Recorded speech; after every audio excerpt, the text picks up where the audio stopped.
Not surprising, very keen on cars, and the first car that I bought was this 1930 M-Type MG. I sold my very nice McLean's bicycle, and my mother never asked why the bicycle had gone, and nor why I was walking off with a pack of tools, because round the corner was the little M-Type. That was with some chums of mine, because when I got it, it just smoked like a chimney because, and I had to learn as I went along, but what had happened with it was that the valve guides had worn, and I went to a place called Toolmin in South London, and they put new valve guides in, and they said, you know, this is a special engine with that camshaft, because it was what was called, I think, a double 12, which was this a is the wind slightly more tunnel. sporty one. And I like this is the Myra full-size wind tunnel, and that's a famous piece of wool tuft, and it actually it shows you what the air's doing. It probably shows you that we didn't need those slots in the top, but we thought that was MG at the time, and I'm looking at diffuser underneath at the back, and still enjoying it. It's just good fun. That was the car that came out of it, which was the MG SV.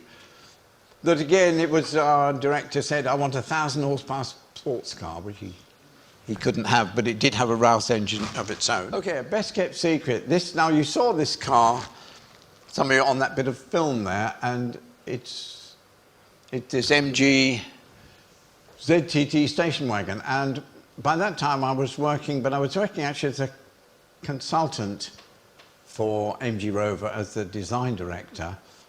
And one of our board directors, Nick Stevenson, who was a bit of a hot rodder and drag racer at heart, he wanted to build a station wagon that would go 200 miles an hour, because we were intending to sell a V8 engine station wagon the year afterwards. And so we had this car built by some friends of mine at a place called SoCal Speed Shop in California, and they did a fantastic job of it.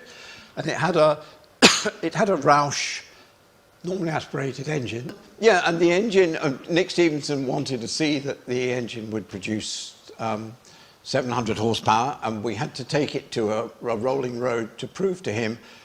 And I don't know, has anybody here been in a rolling road when it's running at flat out?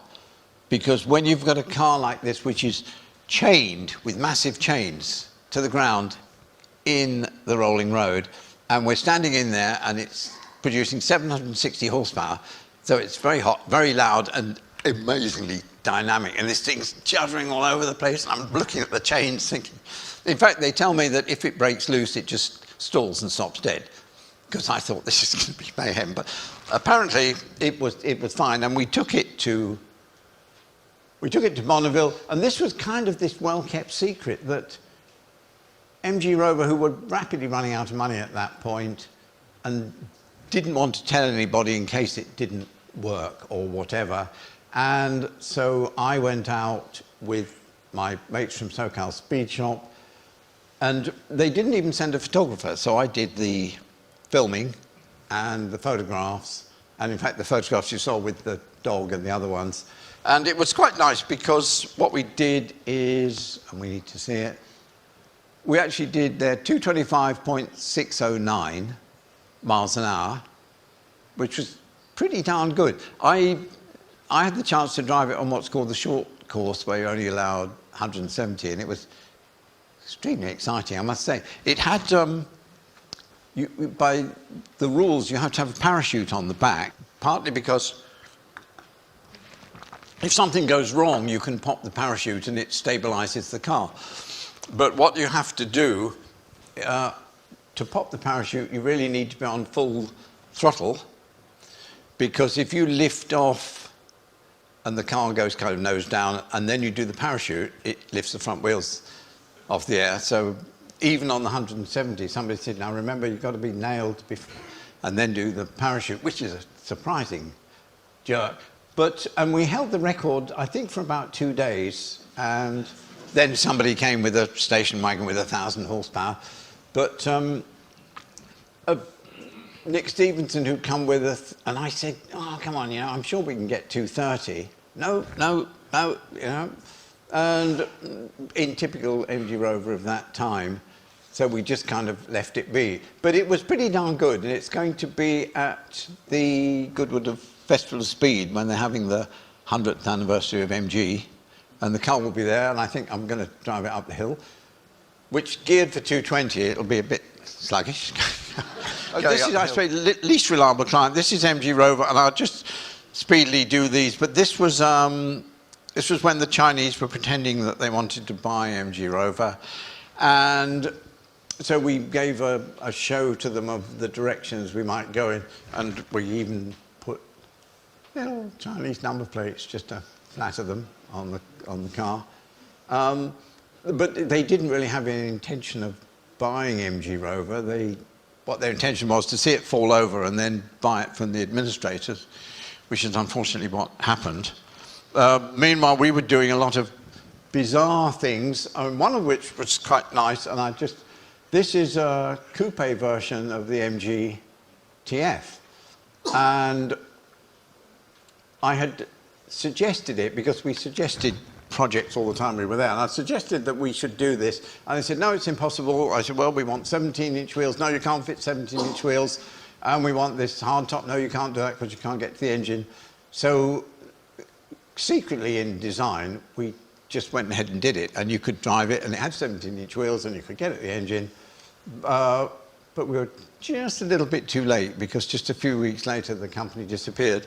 But amongst the things it did, and I was involved, this was a Le Mans car with Lola, and it was just a little 2-litre car.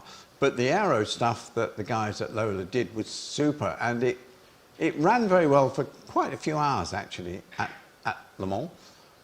Unfortunately, it had an engine which was probably closer to a hand grenade or a Nissan, neither of which you're supposed to have. So, yeah, the Nissan wasn't clever, and it had to be disguised because it was an engine that had been done for Nissan. This one is a kind of extreme version of TF, and but nothing is more. This was in the last 2 weeks of the life of MG Rover, and it was to be an MG ZT DTM car, and we took a ZT up to some people I know in Norfolk called Dove Company, and we quickly turned it into what was supposed to look a bit like a DTM car, but kind of knowing that this was the death throes of the place and completely silly, and it would probably been awful as the DTM car too. But it was kind of where the atmosphere at MG Rover had become so frantic that people were just, searching everywhere for something we might do.